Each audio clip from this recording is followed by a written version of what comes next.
Now let's talk about what's the actual content of the Excel or Google spreadsheet.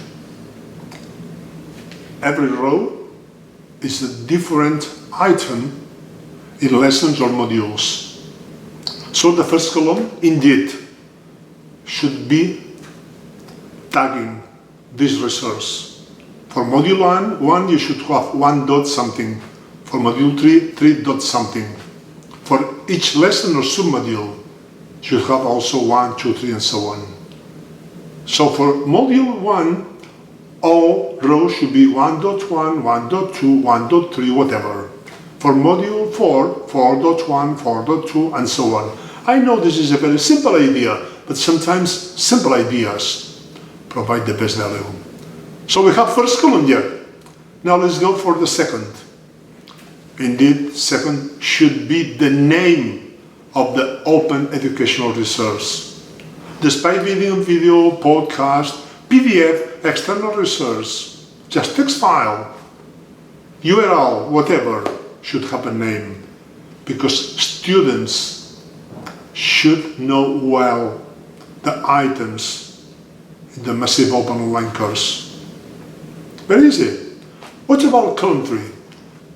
We think that column 3 should be the type of open educational resource. Will be video, will be screencast, will be podcast, just text, PDF. We have seen earlier in this course the different kinds of open educational resources.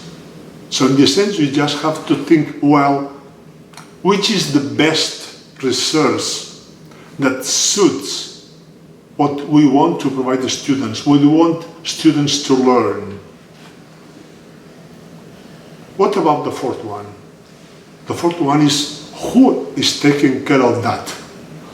Let's suppose that you have different teams, like in this course, making MOOCs on a budget. We have several teams in Girona, at Bielefeld, at Sligo. So, who is taking care of that? Are we collaborating? Who is editing it? Who is shooting it? Should we need external help? So, who? Next one is where. Where? Okay, maybe in the classroom, maybe just on a desk, maybe just in someone's computer. Let's use iPad. So another column here is when. Okay, recordings or creating educational resources that are not yet available. Of course, if you reuse them, that's not a problem. You have to plan when you are creating them. Maybe you can gather them in chunks, not necessarily starting from module 1 to module 5. Maybe you will start from the last module. If you know well what you are doing and why you are doing this, you should have no difficulty in understanding and knowing when to do it. Especially if you have deadlines. Deadlines may be different for the different modules. Hopefully, you will have everything available far in advance for the course. But sometimes it's not so easy. So you should take care of deadlines. So very simple. Rows are resources.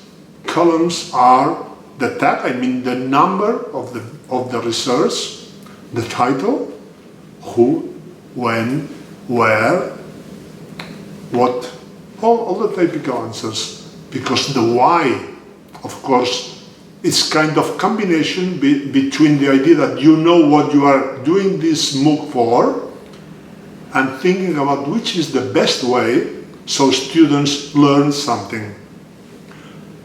By the way, you also have to include assessments and surveys or games or whatever way to engage your students. Remember that it's fairly easy to register for a course, but you have to keep your students. You have to maintain retention. You should prevent dropouts. So every now and then, you should plan something to keep them into the MOOC.